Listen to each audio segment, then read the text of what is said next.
He was a poet, destined to write verses that would echo through time. She was a muse, a flame that lit his final years with passion, longing, and heartbreak.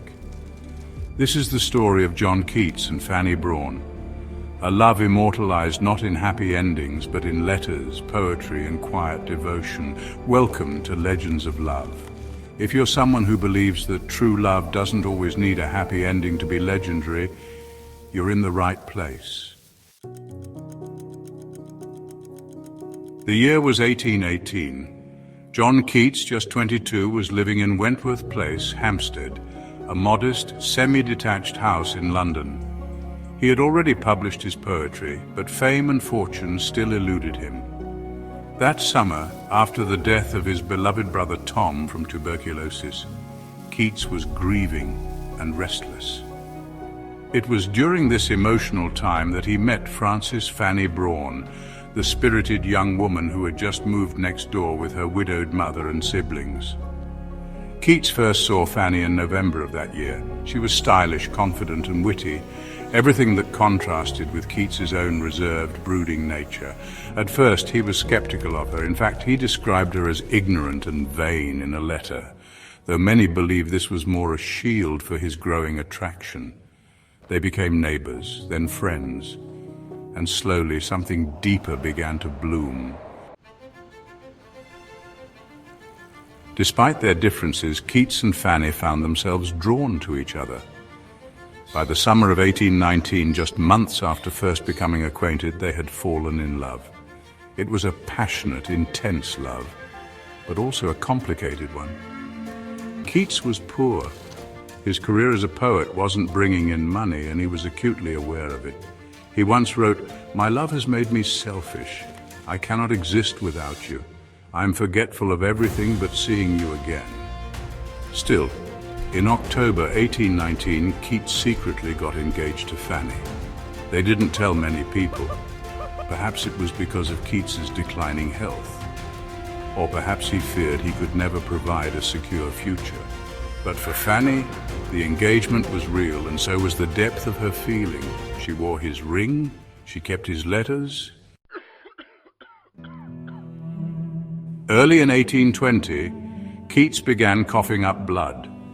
A doctor confirmed his worst fear: tuberculosis, the same disease that had taken his mother and brother. In September 1820, Keats left for Italy in the hope that warmer weather might improve his health. Fanny was heartbroken. He wrote her goodbye letters, full of longing, despair, and love. One of the last he ever wrote to her ended with, "I cannot live without you, and not only you, but chaste love and the holiness of the heart's affections." She stayed behind in Hampstead, faithfully waiting, writing, wearing black in mourning, even before his death. John Keats died in Rome on February 23, 1821. He was only 25. He was buried with no name on his tombstone, just the words, "Here lies one whose name was writ in water." After Keats's death, Fanny was devastated. She kept his letters, his lock of hair, his poetry, locked away for decades. Though she eventually married and had children, many believe she never truly got over Keats. Even late in life, she remained protective of his memory. Some historians suggest that Fanny's feelings may have been less intense than Keats's, that perhaps she was flattered by his devotion more than in love. But the letters she kept, and the mourning she went into, speak of a deeper bond. Others argue that her silence after his death wasn't indifference, but grief too great to express publicly. Keats's poetry, once dismissed during his lifetime, is now among the most cherished in English literature. Fanny Brawne lived long after his death, dying in 1865 at the age of 65. She never published his letters or their story during her lifetime. It wasn't until 1878, over 50 years after Keats' death, that their love letters were finally made public by her son.